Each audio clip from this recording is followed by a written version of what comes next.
It's, so yeah, we're going to try to pick up a couple of matches. I'm really liking the trench map that they added to the game. It's a lot of fun.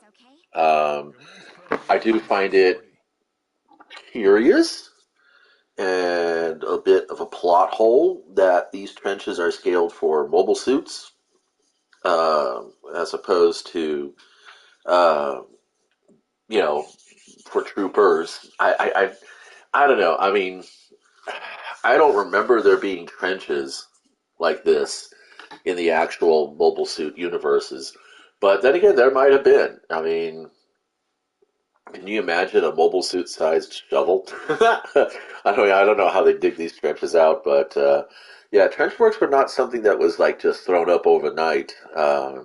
It was a process of days, at the very quickest, weeks on average, and holding the trenches was, a pain in the ass. Um, Trench fighting is brutal. So but the players aren't using the trenches the way they are intended. I think it's just an aesthetic, it's just a map. It's kind of nice.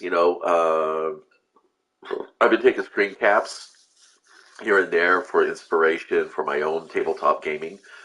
I have some old capsule toy mecha that are roughly themed on the old BattleTech Chicken Walker style looking Warhound looking mechs, and I've been thinking about, as I've been talking about, making my own miniatures agnostic skirmish game that you could also play as a role playing game.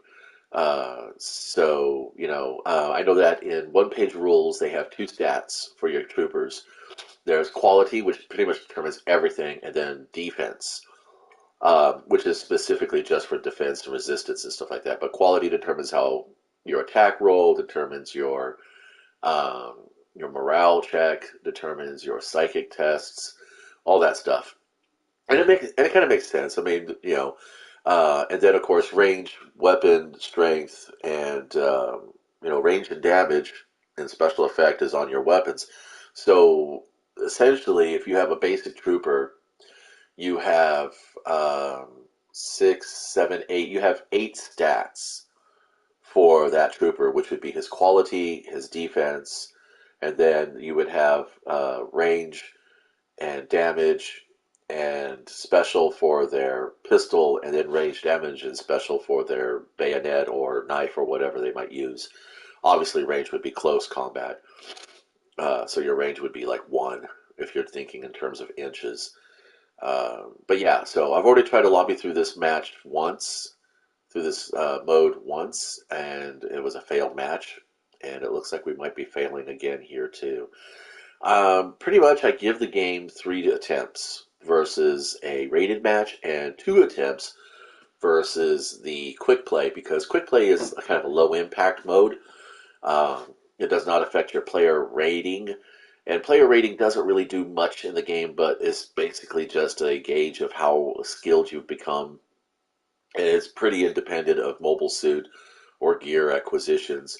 Your character rank, your player ranking is a military rank, and that allows you to access suits and gear, mobile suits and gear uh, at higher quality levels. Um, Otherwise, you buy tokens for real world money and then spend those tokens on supply drops at a random chance of getting a suit. I have been averaging out of 10 pools, out of 10 tokens, out of 10 supply drops, um, at least three of them at every time has been a repeated item, which turns into recycled tickets, which don't really get you much of anything, and again are still subject to the ranking limitations. Um,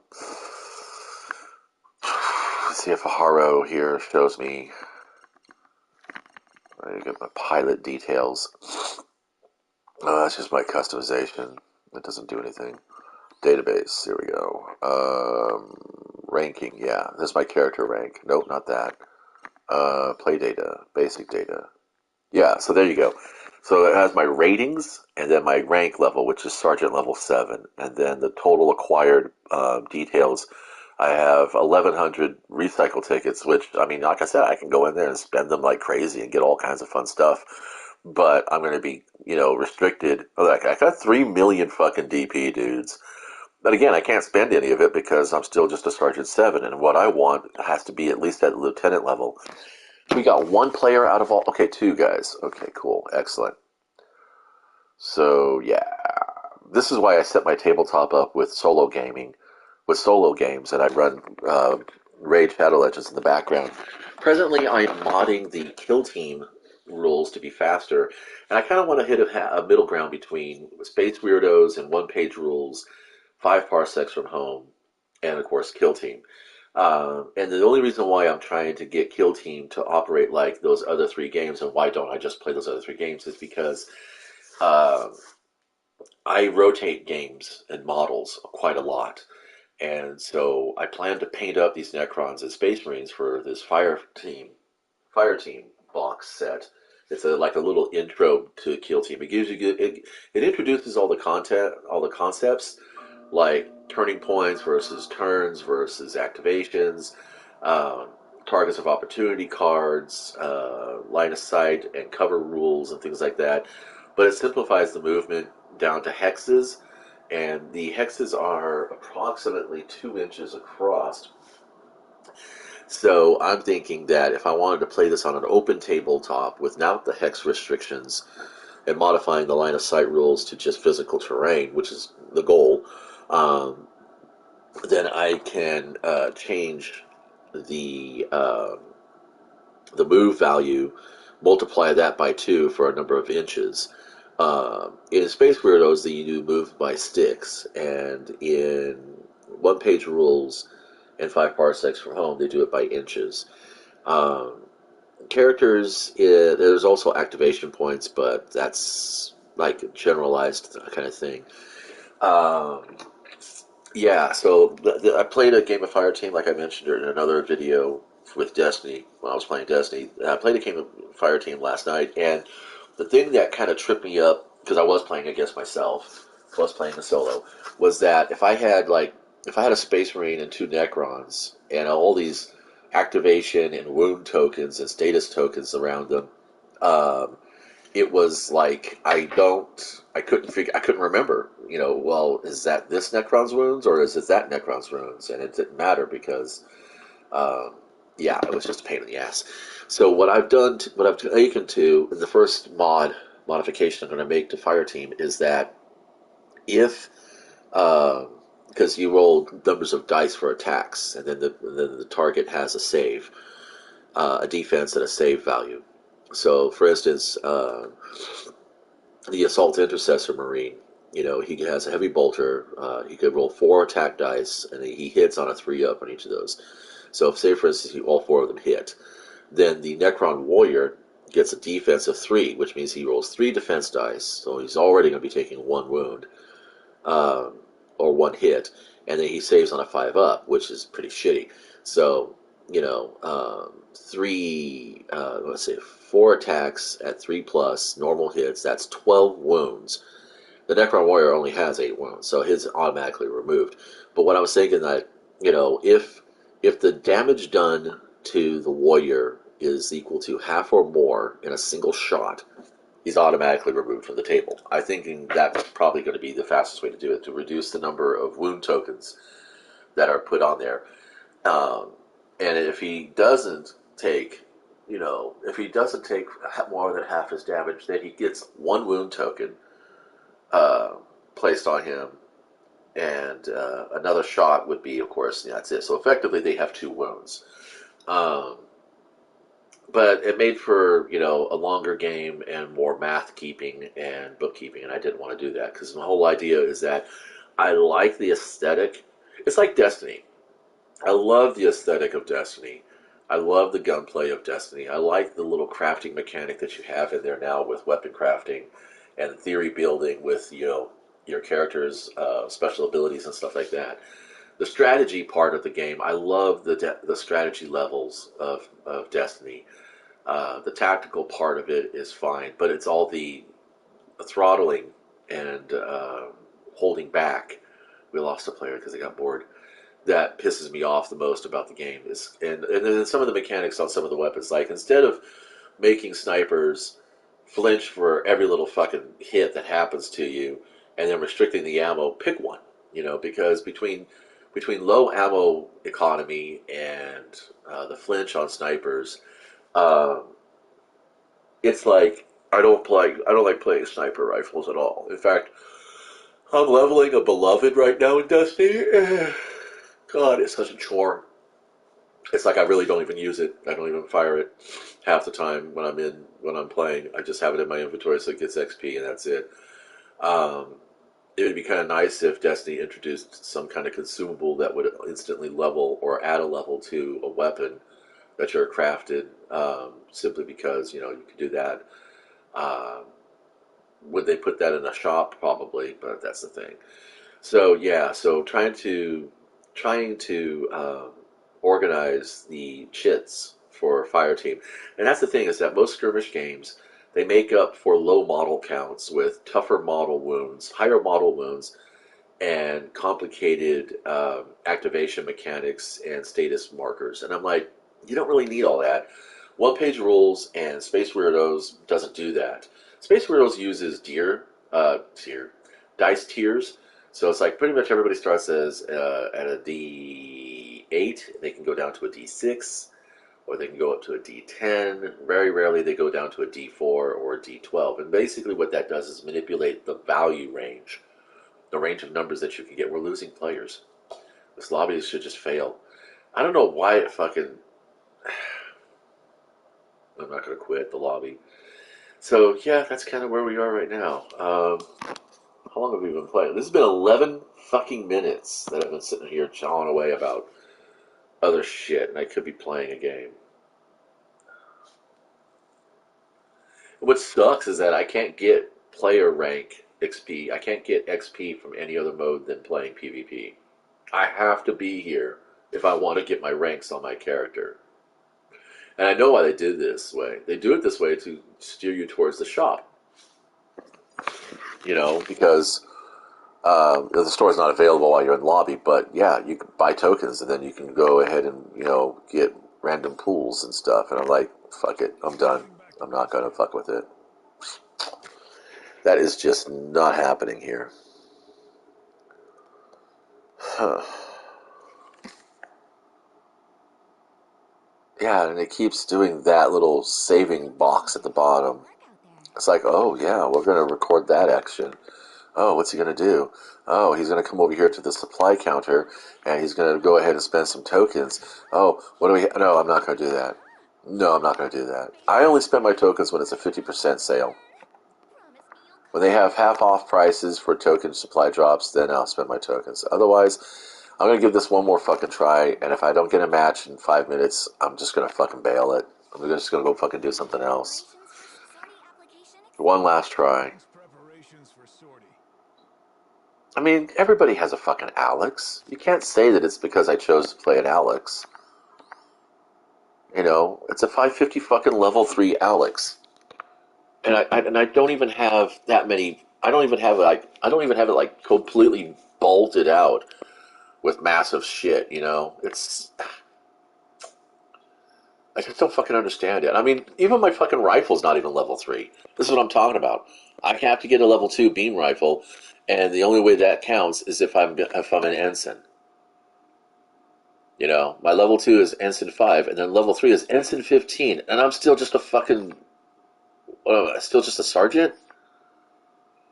I'm like... Fuck? Yeah?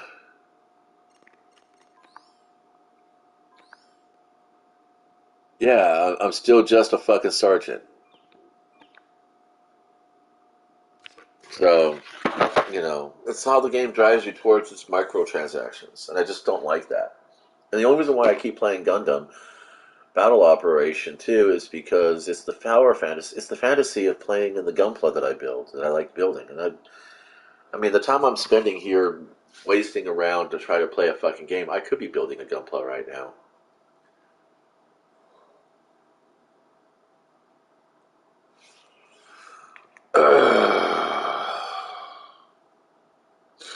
Alright, I'm going to set a timer for 5 minutes. Alright, starting.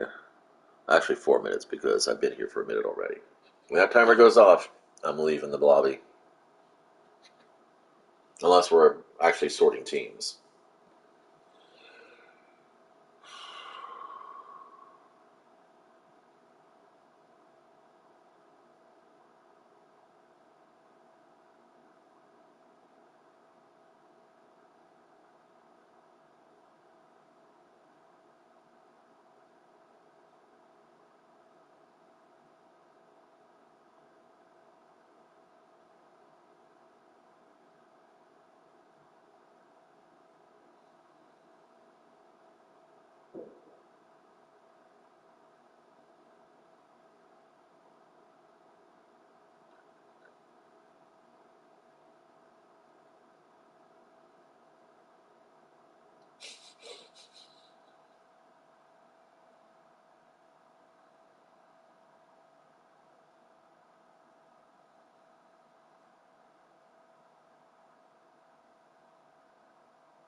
One minute, 40 seconds.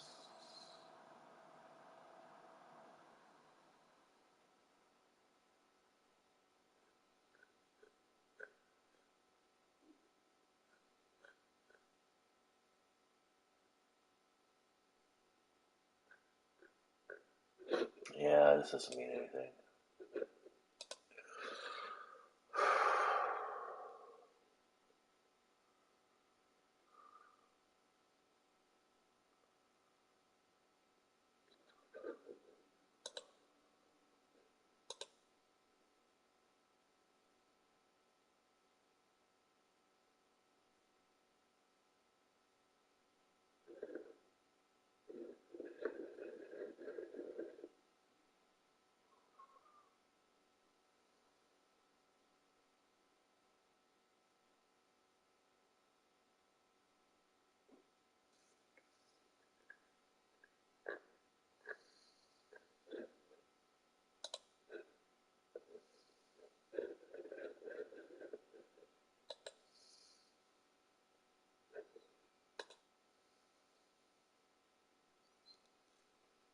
20 seconds.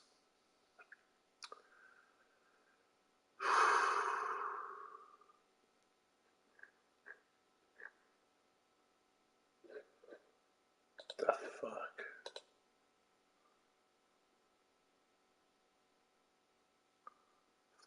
3, 2, 1. Oh well, that's a shame.